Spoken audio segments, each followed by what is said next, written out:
Hello friends, welcome back to our channel UPSC Decode where we decode polity through conceptual clarity। आज हम लोग Indian council act of 1861 और Indian council act of 1892 को काफी detail वे में देखेंगे और फिर वीडियो के लास्ट में हम लोग इसका कंपैरेटिव एनालिसिस भी करेंगे। जैसे कि इंडियन काउंसिल एक्ट 1861 और इंडियन काउंसिल एक्ट 1892, इसके ऑब्जेक्टिव, इसमें Indian participation, number of members, mode of selection, powers of member, इन सब का एक कंपैरेटिव एनालिसिस करेंगे क्योंकि बिना कंपैरेटिव एनालिसिस के इन प्रोविजंस को दिमाग में रखना पॉसिबल नहीं है। तो स्टार्ट करते हैं इंडियन काउंसिल एक्ट ऑफ 1861। अब हमेशा की तरह हम लोग सबसे पहले एक्ट का बैकग्राउंड देखेंगे। तो government of India act of 1858 जब पास हो गया, उसके बाद ब्रिटिश क्राउन के पास रूलिंग चला गया डायरेक्ट। ब्रिटिश क्राउन जो है वो डायरेक्ट रिस्पॉन्सिबल हो गया इंडिया गवर्नमेंट गवर्नेंस के लिए। लेकिन जो गवर्नेंस था वो पूरी तरह से सेंट्रलाइज्ड था और साथ ही साथ यह पूरी तरह से ऑटोक्रेटिक था। ठीक है। और जो रिवोल्ट ऑफ 1857 हुआ था, उसके तुरंत बाद government of India act of 1858 लाया गया। तो जब government of India act of 1858 लाया जा रहा है, उसके जस्ट 3 साल बाद फिर से एक्ट लाने की क्या जरूरत है? वो सारे provisions government of India act में क्यों नहीं ऐड कर दिए गए हैं? क्योंकि जो government of India act of 1858 है वो एक फायर एक्सटिंग्विशर के तौर पे काम कर रहा है। यानी रिवोल्ट ऑफ 1857 ने जो आग लगाई थी ईस्ट इंडिया कंपनी के एडमिनिस्ट्रेशन में, उस आग को बुझाने का काम कर रहा है जीओआई एक्ट ऑफ 1858। फिर उस आग से जो क्षतिपूर्ति हुई है, जो हार्म हुआ है, उसको रिपेयर और रीडिजाइन करने का काम करेगा इंडियन काउंसिल एक्ट ऑफ 1861। क्योंकि अब ब्रिटिशर्स को यह पता चल गया था कि इंडिया में अगर एडमिनिस्ट्रेशन को करना है, अगर बढ़िया से सुचारू ढंग से प्रशासन को कंटिन्यू रखना है, तो बिना इंडियंस की इन्वॉल्वमेंट के गवर्नेंस को चलाना पॉसिबल नहीं है। बिना इंडियंस के गवर्नमेंट जो है वो धराशायी हो जाएगी और फिर से 1857 के जैसा कोई ना कोई रिवोल्ट हो जाएगा। साथ ही साथ ब्रिटिशर्स को इस बात का भी एहसास हुआ कि जो उन्होंने बहुत ज्यादा सेंट्रलाइजेशन कर दिया है, उस सेंट्रलाइजेशन को अब खत्म करने की जरूरत है और डिसेंट्रलाइजेशन करके जो प्रोविंशियल गवर्नमेंट्स हैं उनको भी कुछ पावर देने की जरूरत है। ठीक है। तो यह जो एक्ट था, इसका मेन पर्पस था कि इंडियंस को एडमिनिस्ट्रेशन में शामिल करना, लेकिन उनको रियल पावर नहीं देना। उनको रियल पावर नहीं देना, बस सिंबॉलिक इंक्लूजन करना यहाँ पे इस एक्ट का मेन पर्पस था। साथ ही साथ डिसेंट्रलाइजेशन भी इसका करना था। तो इन सब बैकग्राउंड के परिप्रेक्ष्य में इंडियन काउंसिल एक्ट ऑफ 1861 आता है। यानी कि जो रिवोल्ट ऑफ 1857 के कारण जो डैमेज हुआ था उसको रिपेयर करना, रीडिजाइन करना, एडमिनिस्ट्रेशन को पूरी तरीके से फिर से चेंज करना, डिसेंट्रलाइजेशन लाना, इंडियंस को सिंबॉलिकली इंक्लूड करना, ये सब इस एक्ट का मेन पर्पस था। और इसके यही बैकग्राउंड के तहत इंडियन काउंसिल एक्ट ऑफ 1861 को इनेक्ट किया जाता है। अब आखिरकार इसके प्रोविजंस क्या क्या थे? तो सबसे पहला प्रोविजन, जो बात ब्रिटिशर्स को समझ आई थी कि इंडियंस को अब शामिल करना होगा, उसको अब इंप्लीमेंट किया गया। Inclusion of Indians as non official members, first time ever. देखो, लास्ट के जितना भी हमने एक्ट देखे हैं, उस एक्ट में जब लिमिटेशंस को हम लोग देख रहे थे, तो हर एक्ट के लिमिटेशन में आ रहा था कि no Indian representation, no Indian representation, no Indian representation. लेकिन अब इस एक्ट के थ्रू उस लिमिटेशन को एक हद तक खत्म किया गया है और पहली बार इंडियंस को शामिल किया जाता है, लेकिन नॉन ऑफिशियल मेंबर के तौर पे। अब नॉन ऑफिशियल मेंबर का क्या मतलब होता है? नॉन ऑफिशियल मेंबर और ऑफिशियल मेंबर, बहुत जगह आपको यह देखने को मिलेगा कि सब कोई बताता है कि ऑफिशियल मेंबर का मतलब हो गया कि ब्रिटिशर्स और नॉन ऑफिशियल मेंबर्स का मतलब सिंपली हो जाएगा इंडियन। लेकिन ऐसा बिल्कुल भी नहीं है, क्योंकि नॉन ऑफिशियल मेंबर्स में इंडियन तो होंगे ही, इंडियन के साथ साथ उसमें ब्रिटिशर्स भी हो सकते हैं। और जो ऑफिशियल मेंबर्स हैं, वो ऑफिशियल मेंबर का सिंपल मतलब ये होता है कि वैसे मेंबर्स जो कि ब्रिटिश गवर्नमेंट ऑफिशियल्स थे, यानी ब्रिटिश गवर्नमेंट के थ्रू ब्रिटिश गवर्नमेंट में जो भी पोस्ट वगैरह थी, उस सारे पोस्ट पे वो लोग अपॉइंटेड थे, और यानी कि ब्रिटिश गवर्नमेंट के साथ वो लोग जुड़े थे किसी ना किसी पद पे। तो उनको बोलते हैं उनको बोलते हैं ऑफिशियल मेंबर्स। और वैसे लोग जो कि ब्रिटिश गवर्नमेंट की सर्विस में नहीं थे, यानी किसी पोस्ट पे नहीं थे, किसी प्रकार से ब्रिटिश गवर्नमेंट से रिलेशन नहीं था, उन लोगों को बोलेंगे नॉन ऑफिशियल मेंबर्स। और इसमें आपको इंडियंस तो आएंगे ही, जो एलिट इंडियंस हैं वो इसमें इंक्लूड होंगे, साथ ही साथ कुछ ब्रिटिश बिजनेसमैन भी इसमें हो सकते हैं, लैंड ओनर्स भी हो सकते हैं, और कुछ ऐसी पर्सनालिटी जो कि काफी ज्यादा इन्फ्लुएंशियल हैं, प्रभावशाली हैं, जिनका इन्फ्लुएंस है सोसाइटी पे, कंट्री में, वैसे लोग इसमें नॉन ऑफिशियल मेंबर में हो सकते हैं। यानी सिंपल कंक्लूजन है कि ऑफिशियल मेंबर का मतलब हो गया कि जो ब्रिटिश गवर्नमेंट के साथ अलाइंड है, और नॉन ऑफिशियल मेंबर्स का मतलब हो गया जो कि ब्रिटिश गवर्नमेंट का हिस्सा नहीं है, किसी भी पद पोस्ट पे नहीं है वो। तो अब देखो, अब इंडियंस को इसमें नॉन ऑफिशियल मेंबर के तौर पे शामिल किया गया, और पहली बार 3 इंडियंस को लेजिस्लेटिव प्रोसेस में शामिल किया गया, और यह है राजा ऑफ बनारस, महाराजा ऑफ पटियाला और सर दिनकर राव। इनको दिमाग में रखना जरूरी है, राजा ऑफ बनारस, महाराजा ऑफ पटियाला और सर दिनकर राव। ठीक है, यानी पहला प्रोविजन हुआ inclusion of Indians as non official member, यानी इंडियंस को नॉन ऑफिशियल मेंबर के तौर पे लेजिस्लेटिव प्रोसेस में शामिल किया गया। उसके बाद दूसरा आता है एक्सपेंशन ऑफ वायसरॉयज काउंसिल, यानी कि government of India act of 1858 के तहत जो वायसराय का पोस्ट क्रिएट किया गया था, गवर्नर जनरल ऑफ इंडिया के का नाम चेंज करके जो वायसराय का पोस्ट क्रिएट करके उसको ब्रिटिश गवर्नमेंट के प्रति, ब्रिटिश पार्लियामेंट के प्रति रिस्पॉन्सिबल बनाया गया था। अब उसका जो काउंसिल था, जो लेजिस्लेटिव काउंसिल था, वायसराय के पास 2 काउंसिल थी, एक एग्जीक्यूटिव काउंसिल और एक लेजिस्लेटिव काउंसिल। उस लेजिस्लेटिव काउंसिल का भी अब एक्सपेंशन कर दिया गया। अब इसमें 6 से 12 मेंबर हो सकते हैं। पहले इसमें टोटल 6 मेंबर थे, क्योंकि देखो चार्टर एक्ट ऑफ 1853 के तहत हमने यह देखा कि जो एग्जीक्यूटिव काउंसिल थी उसमें 6 मेंबर थे, जो लेजिस्लेटिव काउंसिल थी उसमें भी 6 मेंबर थे। अब एग्जीक्यूटिव काउंसिल में 6 मेंबर कैसे हुए थे, इसका मैंने काफी डिटेल वे में जो कंफ्यूजन होता है स्टूडेंट्स को, वो मैंने क्लियर करा दिया लास्ट वीडियो में। अब सिंपल सा कॉन्सेप्ट है कि लेजिस्लेटिव काउंसिल में अब 6 मेंबर होंगे। अब इंडियन काउंसिल एक्ट 1861 के तहत इसको भी इंक्रीज कर दिया जाता है। अब इसमें मिनिमम 6 मेंबर और मैक्सिमम 12 मेंबर हो सकते हैं, और फिर बाद में 1892 के तहत इसको 10 से 16 किया जाएगा, यानी मिनिमम 10 और मैक्सिमम 16, और वहीं इंडियन काउंसिल एक्ट ऑफ 1909 के तहत इसको 16 से 60 कर दिया जाएगा, यानी मिनिमम 16 मेंबर और मैक्सिमम इसमें 60 मेंबर हो सकते हैं लेजिस्लेटिव प्रोसेस में।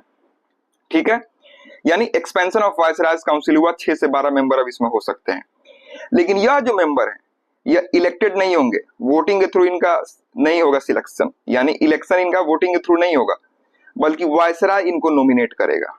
ठीक है, जो वायसराय था इंडिया में वह इसको नॉमिनेट करेगा, और अभी भी यहाँ पे ऑफिशियल मेजोरिटी को मेंटेन रखा गया है, यानी कि जो ऑफिशियल मेंबर्स थे उनकी मेजोरिटी को मेंटेन रखा गया, क्योंकि ब्रिटिशर्स यह नहीं चाहते थे कि इंडियंस इसमें शामिल हो जाए नॉन ऑफिशियल मेंबर्स के तौर पे और डिसीजन को बाईपास कर दें, ओवरराइड कर दें। तो इस कारण से ऑफिशियल मेजोरिटी को मेंटेन रखा गया है। यानी सबसे पहला क्या हुआ, सबसे पहला आपका हुआ कि इंडियंस को नॉन ऑफिशियल मेंबर के तौर पे शामिल किया गया। दूसरा, वायसराय की काउंसिल को एक्सपैंड किया गया। तीसरा यहाँ पे आता है पोर्टफोलियो सिस्टम को इंट्रोड्यूस किया गया। अब ये पोर्टफोलियो सिस्टम क्या होता है? पोर्टफोलियो सिस्टम का यह मतलब होता है कि जो गवर्नमेंट है, किसी भी देश की जो गवर्नमेंट है, इंडिया के तौर पे लेके चलते हैं, जो गवर्नमेंट है इंडिया में, उसका जो वर्कलोड है उस वर्कलोड को डिवाइड कर देना डिफरेंट मेंबर्स में। जैसे मान लो कि गवर्नमेंट है, उसका कैबिनेट है, कैबिनेट में 10 मेंबर है, तो जो भी गवर्नमेंट की रिस्पॉन्सिबिलिटीज है उन रिस्पॉन्सिबिलिटीज को 10 मेंबर में डिवाइड कर देना। ठीक है, इसको बोलेंगे हम लोग पोर्टफोलियो सिस्टम। और जो प्रत्येक मेंबर था, हर एक मेंबर जो था उसको एक स्पेसिफिक डिपार्टमेंट दिया जाता था जिसको पोर्टफोलियो बोलते हैं, और उसके पास यह अथॉरिटी थी कि वह अपने डिपार्टमेंट से रिलेटेड इंडिपेंडेंट डिसीजन ले सके। ठीक है, जैसे होम मिनिस्ट्री हो गया, रेवेन्यू डिपार्टमेंट हो गया, मिलिट्री डिपार्टमेंट हो गया, लॉ मिनिस्ट्री हो गया, फाइनेंस डिपार्टमेंट हो गया, तो इन सब चीजों से रिलेटेड मैटर वो इंडिपेंडेंट अपने डिस्क्रेशन में ले सके, तो इसको बोलते हैं पोर्टफोलियो सिस्टम। यानी पोर्टफोलियो सिस्टम का मतलब आप समझ जाओ प्रेजेंट डे का कैबिनेट, यानी हर एक मिनिस्टर को एक डिपार्टमेंट प्रोवाइड किया जाएगा और उसके पास अथॉरिटी रहेगी कि वह अपने डिपार्टमेंट से रिलेटेड डिसीजंस ले सके। यह जो प्रोसेस है पोर्टफोलियो सिस्टम वाला, यह कैनिंग के द्वारा 1859 में इम्प्लीमेंट किया गया था। इम्प्लीमेंट भी आप नहीं बोलो, इसको आप एक्सपेरिमेंट के तौर पे बोल सकते हो कि लॉर्ड कैनिंग जो था, जो कि वायसराय था उस समय, उसने इसको एक्सपेरिमेंट किया था, ठीक है। और इसको अब लीगलाइज कर दिया जाता है, 1861 के तहत इसको लीगलाइज कर दिया जाता है। और इसमें कौन से मेंबर शामिल होंगे? जो वायसराय की लेजिस्लेटिव काउंसिल थी वो मेंबर होंगे पोर्टफोलियो में, या फिर वायसराय की जो एग्जीक्यूटिव काउंसिल होगी उसके मेंबर होंगे? तो let me clear one thing, इसमें वायसराय के एग्जीक्यूटिव काउंसिल के मेंबर जो होंगे उनको पोर्टफोलियो के तहत शामिल किया जाएगा। उनको डिपार्टमेंट मिलेंगे, home department, revenue department, military department, law department और फाइनेंस डिपार्टमेंट, ठीक है। उसके बाद अगला आता है डिसेंट्रलाइजेशन ऑफ पावर। बैकग्राउंड में हमने देखा कि अब डिसेंट्रलाइजेशन की जरूरत अंग्रेजों को समझ आ चुकी थी, तो पावर्स का डिसेंट्रलाइजेशन हुआ। 1833 के चार्टर एक्ट के तहत जो बॉम्बे और मद्रास का जो लेजिस्लेशन पावर छीना गया था, उस पावर को फिर से रीस्टोर कर दिया जाता है, यानी डिसेंट्रलाइजेशन ऑफ पावर हुआ। यानी सबसे पहला प्रोविजन, इंडियंस को नॉन ऑफिशियल मेंबर्स के तौर पे लेजिस्लेटिव काउंसिल में शामिल किया जाता है। दूसरा प्रोविजन आपको आता है कि पोर्टफोलियो सिस्टम इंट्रोड्यूस किया गया। फिर तीसरा आपको हो जाएगा डिसेंट्रलाइजेशन ऑफ पावर। और एक और जो प्रोविजन है वो है कि एक्सपेंशन ऑफ वायसरायज काउंसिल, यानी वायसरायज काउंसिल का एक्सपेंशन किया गया। जरूरी नहीं है कि आप इसको सिलसिलेवार ही रखें जैसा इसमें लिखा गया, आपको दिमाग में जैसे समझ आ रहा है आप उस हिसाब से लेके चल सकते हैं इसको। फिर पांचवा आता है ऑर्डिनेंस मेकिंग पावर। अब वायसराय को ऑर्डिनेंस मेकिंग पावर दिया गया। अब ऑर्डिनेंस का क्या मतलब होता है? ऑर्डिनेंस का मतलब आप सिंपल एक लॉ समझ लो, एक रेगुलेशन समझ लो, जिसको एग्जीक्यूटिव के द्वारा लाया जाता है और इसमें लेजिस्लेचर का प्रायर अप्रूवल की जरूरत नहीं होती है। यानी किसी कंडीशन में अगर लेजिस्लेशन जो है वो एक्टिव नहीं है और इमरजेंसी वाला कंडीशन है, तो उस समय जो एग्जीक्यूटिव पार्ट है गवर्नमेंट का, वह अपना कानून ला सकती है। और जब एग्जीक्यूटिव पार्ट कानून लेकर आएगा तब इसको ऑर्डिनेंस बोला जाएगा। तो यह पावर किसको दिया गया? तो यह पावर दिया गया वायसराय को। Viceroy could issue ordinances in case of emergencies. और यह जो ऑर्डिनेंस होगा यह 6 महीने के लिए वैलिड होगा। कितने दिन के लिए वैलिड होगा? 6 महीने, ठीक है। उसके बाद आता है authorisation of new legislative council. Viceroy को अब यह भी पावर दिया गया कि वह नई नई लेजिस्लेटिव काउंसिल को क्रिएट कर सके। और इसी के तहत बंगाल में सबसे पहले बनाया गया 1862 में एक नया लेजिस्लेटिव काउंसिल। फिर उसके बाद नॉर्थ वेस्ट प्रोविंसेस में बनाया गया 1886 में, और पंजाब में बनाया गया 1897 में। यानी कि इसके प्रोविजंस को अगर हम लोग रिवाइज करते हैं तो सबसे पहला आता है कि इंडियंस को नॉन ऑफिशियल मेंबर्स के तौर पे शामिल किया गया। फिर आता है वायसराय का जो लेजिस्लेटिव काउंसिल था उसको एक्सपेंड किया गया। फिर पोर्टफोलियो सिस्टम इंट्रोड्यूस किया गया। फिर डिसेंट्रलाइजेशन ऑफ पावर हुआ, ठीक है। फिर आपको ऑर्डिनेंस मेकिंग पावर दिया गया वायसराय को। फिर वायसराय को यह भी पावर दिया गया कि वह न्यू लेजिस्लेटिव काउंसिल को क्रिएट कर सके। यानी काउंसिल एक्ट ऑफ 1861 का हमने बैकग्राउंड देखा, उसके प्रोविजंस देखे। अब इसका सिग्निफिकेंस हम लोग देखते हैं। सिग्निफिकेंस में आता है कि it marked the formal beginning of Indian participation in legislative council. Simple सा बात है, क्योंकि इंडियंस को अब नॉन ऑफिशियल मेंबर के तौर पे लेजिस्लेटिव काउंसिल में शामिल कर दिया जाता है। तो इससे क्या होता है कि beginning of Indian participation in Indian council. फिर इसने डिसेंट्रलाइजेशन के प्रोसेस को इनिशिएट किया। ये भी प्रोविजन से ही सिंपल पता चलता है, ठीक है। उसके बाद it served as a foundation for future constitutional reforms. इसी के बेसिस पे, इसी में और ज्यादा चेंजेस करके फ्यूचर के 1892 और 1909 के काउंसिल एक्ट लाए जाते हैं। फिर इसका लिमिटेशन क्या है? जो इंडियन मेंबर्स को शामिल किया जा रहा था, या जो इंडियन मेंबर्स थे ये इलेक्टेड नहीं थे बल्कि ये नॉमिनेटेड थे। कौन नॉमिनेट करेगा? तो वायसराय। यानी कि वो जिसको मन करे उसको नॉमिनेट कर सकता है। ऐसा नहीं कि कोई कैपेबल पर्सन है उसी को नॉमिनेट करेगा। अगर कोई ऐसा पर्सन है जो कैपेबल नहीं है लेजिस्लेशन के, उसको भी वो शामिल कर सकता है अपने डिस्क्रेशन के बेसिस पे। यानी फेवरेटिज्म वाला कॉन्सेप्ट यहाँ पे अप्लाई हो सकता है, तो ये लिमिटेशन में आ जाएगा। फिर जो प्रोविंशियल पावर जो थे वो लिमिटेड थे। जो प्रोविंशियल काउंसिल बनाई गई थी वो लिमिटेड थे, उनके पावर लिमिटेड थे, और उसको वायसराय जो है वो उनके डिसीजंस को ओवरराइड कर सकता था, ठीक है। फिर जो इंडियंस को शामिल किया गया था नॉन ऑफिशियल मेंबर के तौर पे, इनके पास कोई भी रियल इन्फ्लुएंस नहीं था डिसीजन मेकिंग में, ठीक है। इनके पास रियल इन्फ्लुएंस बिल्कुल भी नहीं था। आप ये मत समझो कि इंडियंस को शामिल किया जा रहा है यानी कि लेजिस्लेशन में अब उनका पार्टिसिपेशन होगा। उनका जो इन्फ्लुएंस था वो बिल्कुल भी एकदम नाम मात्र के बराबर था। ठीक है, अब इसका क्रिटिसिज्म देखते हैं हम लोग। लिमिटेशन और क्रिटिसिज्म, लिमिटेशन हो गया, अब इसी से रिलेटेड आपको क्रिटिसिज्म भी आ जाएगा। जो इंडियंस थे, शामिल तो कर दिया गया इनको नॉन ऑफिशियल मेंबर के तौर पे, लेकिन जो बजट होगा उस बजट में इंडियन मेंबर्स कुछ भी नहीं कर सकते हैं। कुछ भी नहीं मतलब कुछ भी नहीं, ना उस पर डिस्कशन कर सकते हैं, ना उस पर डिबेट कर सकते हैं, ना ही उस पर वोटिंग कर सकते हैं। यह जो स्ट्रेटजी थी, जो ब्रिटिशर्स ने यह काउंसिल एक्ट लाया था, यह कोई डेमोक्रेटिक रिफॉर्म नहीं था।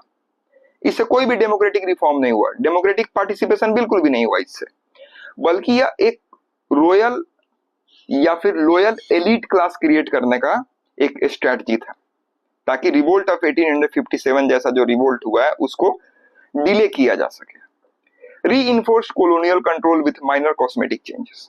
ठीक है, यानी कि हमने इस एक्ट का बैकग्राउंड देख लिया, फिर इसका की प्रोविजन हमने देख लिया, जो जो इसमें की प्रोविजन थे लगभग 6 थे, फिर इसका सिग्निफिकेंस और लिमिटेशन देख लिया, फिर इसका क्रिटिसिज्म हमने देखा। अब हम लोग देखेंगे इंडियन काउंसिल एक्ट ऑफ 1892। इसका क्या बैकग्राउंड है, हमेशा की तरह बैकग्राउंड। अब देखो, अब इंडियन नेशनल मूवमेंट जो है, अपने इंडियन नेशनल मूवमेंट की शुरुआत हो चुकी है।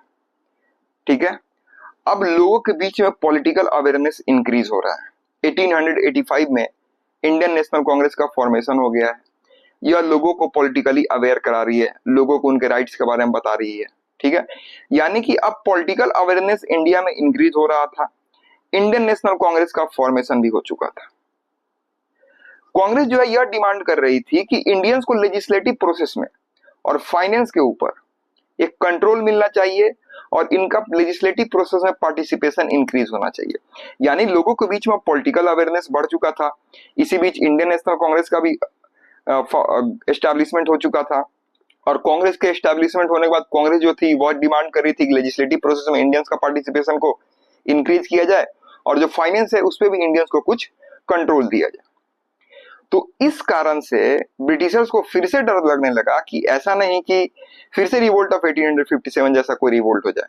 वैसे कुछ लोगों का कहना है, कुछ हिस्टोरियंस का यह कहना है कि इंडियन नेशनल कांग्रेस का एस्टैब्लिशमेंट ही इसी तौर पे हुआ था, सेफ्टी वॉल्व थ्योरी के तहत।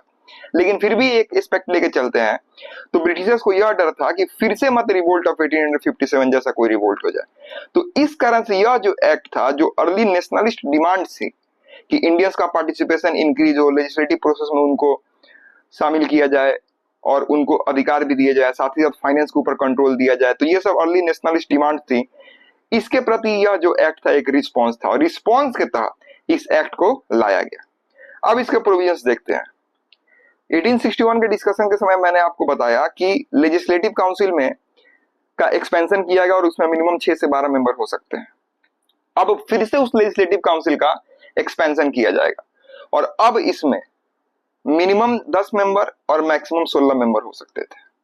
Expansion of legislative council. जो नॉन ऑफिशियल मेंबर थे सेंट्रल और प्रोविंशियल लेजिस्लेटिव काउंसिल में, उसको इंक्रीज कर दिया गया। प्रोविंसेस में भी इंक्रीज किया जाएगा, इस बात को आप ध्यान रखिएगा। सेंट्रल में तो पहले इंक्रीज किया गया है 6 से 12, अब प्रोविंसेस में भी जो लेजिस्लेटिव काउंसिल के मेंबर्स हैं उनके भी नंबर को इंक्रीज किया जाएगा। ठीक है, Bombay, Madras, Bengal, north west provinces, Bengal में इसको 20 कर दिया गया, मद्रास में भी 20 कर दिया गया, और बॉम्बे में इसको 8 रखा गया। ठीक है, वैसे इसकी जरूरत तो नहीं है, लेकिन फिर भी मैं एक नॉर्मल तरीके से बता दे रहा हूं। यानी कि एक्सपेंशन ऑफ लेजिस्लेटिव काउंसिल हुआ, 10 मेंबर से 16 मेंबर हो गए। वहीं 1861 में कितने मेंबर थे?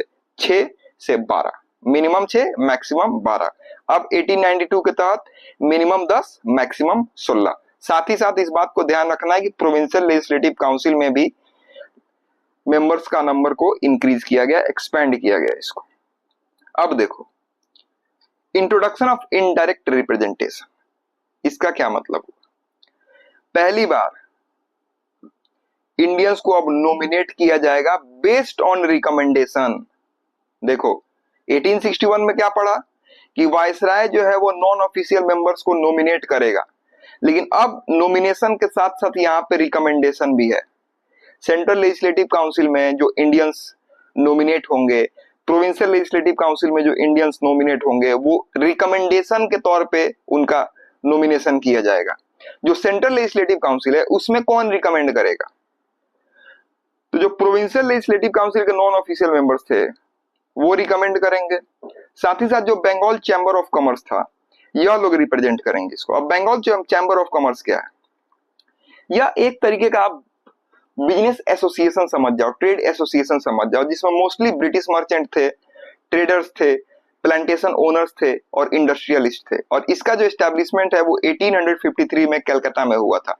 यानी कि बंगाल चैम्बर ऑफ कॉमर्स का एस्टैब्लिशमेंट कलकत्ता में हुआ था 1853 में। और मोस्टली इसमें ब्रिटिश मर्चेंट थे, ट्रेडर्स थे, प्लांटेशन ओनर्स थे और इंडस्ट्रियलिस्ट थे। तो बंगाल चैम्बर ऑफ कॉमर्स और प्रोविंशियल लेजिस्लेटिव काउंसिल ये दोनों मिलकर रिकमेंडेशन देंगे इंडियंस के नाम पे, और ये लोग कुछ इंडियंस को रिकमेंड करेंगे और उनका नॉमिनेशन होगा सेंट्रल लेजिस्लेटिव काउंसिल में। वहीं प्रोविंशियल लेजिस्लेटिव काउंसिल में कौन करेगा रिकमेंड? तो प्रोविंशियल लेजिस्लेटिव काउंसिल में municipalities, district board, universities, chamber of commerce, Bengal chamber of commerce नहीं है, नॉर्मल चैम्बर ऑफ कॉमर्स है, और लैंड होल्डर एसोसिएशन यानी कि जमींदार, ये पांचों मिलकर, ठीक है, ये रिकमेंडेशन देंगे और उस बेसिस पर प्रोविंशियल लेजिस्लेटिव काउंसिल में इंडियंस का नॉमिनेशन होगा। यानी सबसे पहला क्या हुआ? सबसे पहला आपको हुआ कि जो लेजिस्लेटिव काउंसिल थी उसका एक्सपेंशन किया गया, फिर रिकमेंडेशन के बेसिस पे अब नॉमिनेशन होगा, यानी रिप्रेजेंटेशन सिस्टम होगा। इसको इलेक्शन नहीं बोलना है, ये नॉर्मल रिप्रेजेंटेशन है, ठीक है। Nomination based upon recommendation, that is representation of Indians, ठीक है। उसके बाद तो देखो यहां लिखा भी हुआ है कि this was not called election. इस बात को ध्यान रखना है, इलेक्शन यहां पे नहीं है। इलेक्शन आएगा आपको 1909 में। लेकिन यह भी जो इलेक्शन होगा यह इनडायरेक्ट इलेक्शन होगा, डायरेक्ट इलेक्शन नहीं होगा प्रेजेंट डे के जैसा, ये इनडायरेक्ट इलेक्शन होगा। तो 1892 वाला इलेक्शन नहीं है, ठीक है, यह इलेक्टोरल रिप्रेजेंटेशन है, ठीक। उसके बाद तीसरा प्रोविजंस देखते हैं। देखो हमने 1861 में क्या देखा कि इंडियंस को, जो नॉन ऑफिशियल मेंबर थे वो इंडियन थे, उसमें 3, उनको ना कुछ बोलने का अधिकार था, ना सवाल पूछने का अधिकार था, ना बजट पे डिस्कशन करने का अधिकार था। तो 1892 के तहत इनको क्वेश्चन पूछने का अधिकार दिया गया। अब ये सवाल पूछ सकते थे, जो पब्लिक मैटर से रिलेटेड, जो पब्लिक मैटर से रिलेटेड अफेयर्स थे उस पे ये काउंसिल में जो नॉन ऑफिशियल मेंबर्स थे वो सवाल पूछ सकते थे। यानी आप नॉन ऑफिशियल मेंबर्स में इंडियंस में कुछ शामिल थे, तो इंडियंस को अब सवाल पूछने का भी मौका मिला। लेकिन सवाल पूछने से पहले 6 दिन का नोटिस देना अनिवार्य था। यानी अगर आपको सवाल पूछना है तो 6 दिन पहले ही आपको नोटिस देना पड़ेगा। और एक और चीज, सवाल आपने पूछ दिया, अब जिससे भी आपने सवाल पूछा है वो उसने अगर कोई जवाब दिया, लेकिन आपके दिमाग में फिर से कोई सवाल आ रहा है उसके जवाब से रिलेटेड, तो आप कुछ नहीं कर सकते हैं यहाँ पे। अब आपको supplementary question, follow up question पूछने का अधिकार नहीं दिया गया, ठीक है। यानी एक्सपेंशन ऑफ लेजिस्लेटिव काउंसिल, दूसरा introduction of representation system, not election, representation system, electoral representation, third right to ask question. साथ ही साथ इनको बजट पे भी डिस्कशन करने का अधिकार मिला। जो नॉन ऑफिशियल मेंबर्स थे बजट पे इनको डिस्कशन करने का अधिकार मिला। बजट को, वैसे बजट तो कोई टर्म ही नहीं है कॉन्स्टिट्यूशन में, इसको एनुअल फाइनेंशियल स्टेटमेंट बोलते हैं। तो बजट पे इनको डिस्कस करने का अधिकार मिला, लेकिन यहां भी लिमिटेशन है, ये उस पर वोट नहीं कर सकते थे, ठीक है। बजट पे ये वोट नहीं कर सकते थे। और साथ ही साथ जो बजटरी प्रोपोजल था उसको ना ये अमेंड कर सकते थे और ना ही उसको रिजेक्ट कर सकते थे। यानी क्वेश्चन पूछने का अधिकार तो मिला, लेकिन सप्लीमेंट्री क्वेश्चन नहीं पूछ सकते थे। बजट पे डिस्कशन करने का अधिकार तो मिला, लेकिन ये उस पर वोटिंग नहीं कर सकते थे, उसको अमेंड नहीं कर सकते थे, उसको रिजेक्ट नहीं कर सकते थे। तो ये बैकग्राउंड और प्रोविजन हमने देख लिया। अब इस एक्ट का सिग्निफिकेंस क्या है? So it was the first formal step towards representative governance in British India. Simple provision से आपको समझ में आ गया होगा कि रिप्रेजेंटेटिव गवर्नेंस को इंट्रोड्यूस किया गया, पहला फॉर्मल स्टेप था, formal. Limited participation of Indians in legislative process, budget को डिस्कस करने का मिला, क्वेश्चन पूछने का अधिकार इनको मिला, लेकिन सप्लीमेंट्री क्वेश्चन नहीं पूछोगे, अमेंड और रिजेक्ट नहीं करोगे बजट को, तो लिमिटेड पार्टिसिपेशन ऑफ इंडियंस, ठीक है। Gave Indians a platform to voice public opinion, यानी पब्लिक ओपिनियन से रिलेटेड मैटर पे ये क्वेश्चन पूछ सकते थे, तो एक प्लेटफॉर्म मिला। फिर से इसने फ्यूचर रिफॉर्म के लिए एक फाउंडेशन क्रिएट किया, 1909 एक्ट, जिसको मॉर्ले मिंटो रिफॉर्म बोलते हैं। उसके बाद इसका लिमिटेशन क्या था? तो जो इलेक्शन थे, देखो सबसे पहली बात ये इलेक्शन नहीं है, ये इलेक्टोरल रिप्रेजेंटेशन है। यह भी जो था यह इनडायरेक्ट और सिंबॉलिक था, रियल रिप्रेजेंटेशन बिल्कुल भी नहीं था। मेंबर जो थे उनका लॉ पे, बजट पे कोई भी कंट्रोल नहीं था। जो क्वेश्चन पूछने का अधिकार दिया गया वो रिस्ट्रिक्टेड था, सप्लीमेंट्री क्वेश्चन आप नहीं पूछ सकोगे। और ब्रिटिश जो है they continue to hold overwhelming majority and veto power, यानी कि अभी भी ऑफिशियल मेजोरिटी इनके पास है। ठीक है, जो 1861 में कंटिन्यूड था ऑफिशियल मेजोरिटी, यानी ऑफिशियल मेंबर्स की संख्या, तो जो ऑफिशियल मेजोरिटी थी उसको अभी भी कंटिन्यू रखा गया। ठीक है, यानी कि 1861 का हमने बैकग्राउंड देखा, उसका प्रोविजन देखा, उसका सिग्निफिकेंस देखा, लिमिटेशन देखा। ठीक उसी तरीके से हमने इंडियन काउंसिल एक्ट ऑफ 1892 का बैकग्राउंड देखा, प्रोविजन देखा, सिग्निफिकेंस देखा, लिमिटेशन देखा। अब इन दोनों एक्ट का कंपैरिजन हम लोग करेंगे। जो दोनों काउंसिल एक्ट आए थे इनका कंपैरिजन करना होगा, क्योंकि कंपैरिजन बहुत ज्यादा जरूरी है। इस बात को आप अपने दिमाग में बिठा लीजिएगा। बिना कंपैरिजन के आप इस चैप्टर को क्लियर अपने दिमाग में कभी नहीं कर पाओगे। एक एक्ट पढ़ के दूसरे एक्ट पे जाओगे, आप कंफर्म है कि भूल जाओगे। तो एक कंपैरिजन होना चाहिए, एक लिंकेज होना चाहिए दिमाग में। जैसे एक एग्जांपल के तौर पे मैं आपको बता रहा हूँ, जो बंगाल के गवर्नर का पोस्ट था उसको जब गवर्नर जनरल ऑफ बंगाल बना दिया गया, फिर जो उसका हेल्प करने के लिए जो एग्जीक्यूटिव काउंसिल बनाई गई थी उसमें 4 मेंबर थे। फिर गवर्नर जनरल ऑफ बंगाल के पास काफी ज्यादा पावर दिया गया, बॉम्बे और मद्रास प्रेसिडेंसी को उनके सबऑर्डिनेट कर दिया गया। फिर 1833 में उनके लेजिस्लेटिव पावर को भी छीन लिया गया। फिर 1858 में तो पूरी कंपनी एबॉलिश हो गई। ठीक है, उसके बाद फिर आप 1861 देखोगे तो उसमें जो डिसेंट्रलाइजेशन फिर से इनिशिएट किया गया, यानी बॉम्बे और मद्रास प्रेसिडेंसी को उनके लेजिस्लेटिव पावर फिर से वापस दे दिए गए। फिर वैसे ही एक और कंपैरिजन आप करोगे तो 1600 में ईस्ट इंडिया कंपनी का एस्टैब्लिशमेंट होता है, 1765 में वो टेरिटोरियल पावर के रूप में इमर्ज होती है। फिर उसके बाद उसको मोनोपोली, इस पूरे समय तक उसके पास मोनोपोली रहती है। चार्टर एक्ट ऑफ 1813 के तहत उसकी मोनोपोली को समाप्त किया जाता है, लेकिन चीन और चाय के साथ जो उनका व्यापार था उस पर मोनोपोली उनकी कंटिन्यू रहती है। फिर वहीं 1833 में उनके कमर्शियल फंक्शन को भी खत्म कर दिया जाता है, यानी मोनोपोली पूरी तरीके से समाप्त हो जाती है और वो कंपनी जो केवल एडमिनिस्ट्रेटिव बॉडी बनकर रह जाती है। फिर आप देखोगे तो उनके चार्टर को पहले हमेशा 20 साल के लिए रिन्यू किया जाता था। 1793 में 20 साल के लिए रिन्यू करके 1813, फिर 20 साल 1833, फिर 20 साल 1853। लेकिन अब 1853 में क्या बोला गया कि अब इसको 20 साल के लिए रिन्यू नहीं किया जा रहा है, बल्कि यह ब्रिटिश पार्लियामेंट के ऊपर के डिस्क्रिप्शन के ऊपर यह डिपेंड करता है कि कंपनी कब तक एग्जिस्ट करेगी। फिर 1858 में गवर्नमेंट ऑफ इंडिया के एक्ट के तहत उसको कंपनी को पूरी तरह से एबॉलिश कर दिया गया। 1784 में जो बोर्ड ऑफ कंट्रोल का एस्टैब्लिशमेंट किया गया था पॉलिटिकल अफेयर्स को देखने के लिए, पहले से जो कोर्ट ऑफ डायरेक्टर चली आ रही थी उसको कमर्शियल फंक्शन दिया गया था, बोर्ड ऑफ कंट्रोल को पॉलिटिकल अफेयर्स से रिलेटेड मैटर दिए गए थे। इनको फिर से government of India act of 1858 के तहत इन दोनों को भी खत्म कर दिया जाता है, यानी 1784 में जो dual system of control establish हुआ था उसको गवर्नमेंट ऑफ इंडिया एक्ट 1858 के तहत समाप्त कर दिया जाता है। तो लिंकेज के थ्रू एक एक्ट को दूसरे एक्ट से लिंक करते हुए आगे बढ़ना है। ठीक है, तो ठीक इसी प्रकार अब हम लोग इंडियन काउंसिल एक्ट ऑफ 1861 और इंडियन काउंसिल एक्ट ऑफ 1892 को कवर करेंगे। सबसे पहले ऑब्जेक्टिव देखते हैं। इंडियन काउंसिल एक्ट ऑफ 1861 का क्या ऑब्जेक्टिव था? Reintroduce legislative decentralization after revolt of 1857, यानी कि डिसेंट्रलाइजेशन इनको इंट्रोड्यूस करना था। ठीक है, यानी ऑब्जेक्टिव क्या है इस बात को ध्यान में रखना है, हर एक एक्ट का ऑब्जेक्टिव दिमाग में रहना चाहिए। 1861 का क्या ऑब्जेक्टिव है आप इसको बैकग्राउंड में जाकर रिलेट कर सकते हैं, जो मैंने बैकग्राउंड पढ़ाया है उसमें आप इसको रिलेट कर सकते हैं कि डिसेंट्रलाइजेशन को इंट्रोड्यूस करना था। ठीक है, तो री इंट्रोड्यूस लेजिस्लेटिव डिसेंट्रलाइजेशन। अब इंडियन काउंसिल एक्ट 1892 क्यों लाया गया? मैंने आपको बताया कि जो अर्ली नेशनलिस्ट डिमांड थी उस पे यह एक रिस्पॉन्स था, तो respond too early nationalist demand for Indian representation. ठीक है, फिर इंडियन पार्टिसिपेशन इन दोनों एक्ट के थ्रू कैसे हुआ? Indians were nominated to legislative council for the first time, यानी कि जो नॉन ऑफिशियल मेंबर्स के तौर पे इंडियंस का इंक्लूजन हुआ वायसराय की लेजिस्लेटिव काउंसिल में। अब यहाँ पे 1892 में जो नॉमिनेशन होगा वो इनडायरेक्ट रिकमेंडेशन के तौर पे होगा, ठीक है, यानी कि यहाँ पे इलेक्टोरल रिप्रेजेंटेशन होगा, इलेक्शन नहीं रिप्रेजेंटेशन, इस बात को ध्यान रखना है, इलेक्शन नहीं रिप्रेजेंटेशन। जो नंबर ऑफ मेंबर्स थे वायसराय की लेजिस्लेटिव काउंसिल में उसको एक्सपेंड करके 6 से 12 किया गया 1861 के तहत, और इसको इंक्रीज करके आपको 10 से 16 कर दिया गया।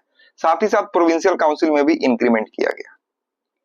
जो मोड ऑफ सिलेक्शन था यह एंटायरली नॉमिनेटेड बाय वायसराय, यानी जो लेजिस्लेटिव काउंसिल के मेंबर थे यह पूरी तरीके से वायसराय इनको नॉमिनेट करेगा। लेकिन अब जो लोकल बॉडीज थी, जो बंगाल चैम्बर ऑफ कॉमर्स था, जो चैम्बर ऑफ कॉमर्स था, जो डिस्ट्रिक्ट बोर्ड था, जो म्युनिसिपैलिटी थी, जो लैंड होल्डर्स एसोसिएशन था, ये सब रिकमेंड करेंगे और उस रिकमेंडेशन के बेसिस पे नॉमिनेशन होगा। वहीं इसमें पहले वायसराय एंटायरली नॉमिनेट करता था। मेंबर का जो पावर ऑफ कंपैरिजन करते हैं मेंबर के पावर को, तो यह केवल एडवाइजरी था, केवल एडवाइस देगा, सवाल नहीं पूछेगा, बजट पे कोई डिस्कशन नहीं करेगा 1861 के तहत। लेकिन अब सवाल पूछ सकता है, सप्लीमेंट्री सवाल नहीं पूछेगा, सवाल पूछेगा, बजट पे डिस्कशन करेगा। आप पहले तो कुछ भी नहीं था, ना सवाल पूछेगा ना बजट पे डिस्कशन करेगा, लेकिन अब 1892 के तहत इसमें सुधार किया जाता है। सुधार पूरा नहीं होता है लेकिन कुछ सुधार किया जाता है। जो ऑर्डिनेंस पावर था वायसराय का कि ऑर्डिनेंस वो इशू कर सकता है, उसको कंटिन्यू रखा गया। जो प्रोविंशियल काउंसिल थी उसमें जो बॉम्बे और मद्रास का जो लेजिस्लेटिव पावर था पहले, जो 1833 में छीन लिया गया था, उसको रीस्टोर कर दिया गया। यहाँ पे मेंबरशिप जो था प्रोविंशियल काउंसिल का उसको एक्सपेंड किया गया। फिर सिग्निफिकेंस देखते हैं तो first symbolic inclusion of Indians in governance, यानी सिंबॉलिक इंक्लूजन हुआ, रियल पावर बिल्कुल भी नहीं दिया गया। और यहाँ पे रिप्रेजेंटेटिव इंस्टीट्यूशन की तरफ पहला स्टेप था ये। इंडियंस के पास रियल पावर नहीं था 1861 के तहत, केवल सिंबॉलिक था। और यहाँ पे भी देखो सिंबॉलिक से वो हल्का सा आगे तो बढ़ा है, यानी सवाल पूछ सकते हैं, बजट पे डिस्कशन कर सकते हैं, लेकिन रियल कंट्रोल अभी तक इनके पास नहीं आता है। तो अब हमने इसका कंपैरेटिव एनालिसिस भी कंप्लीट कर लिया। अब इसका पीडीएफ मैं आपको प्रोवाइड करा दूंगा टेलीग्राम चैनल पे, और अगले वीडियो में हम लोग इंडियन काउंसिल एक्ट ऑफ 1909 पे डिस्कशन करेंगे, जिसे मॉर्ले मिंटो रिफॉर्म भी बोला जाता है, उस पर डिस्कशन में करूंगा। फिर इंडियन काउंसिल एक्ट 1861, 1892 और 1909, इस तीनों पे मैं आपको एक यूपीएससी से रिलेटेड कम से कम 30 से 35 प्री के क्वेश्चन प्रैक्टिस के लिए और मेंस के 10 क्वेश्चन आपको मैं टेलीग्राम पे प्रोवाइड करा दूंगा। तब तक के लिए धन्यवाद।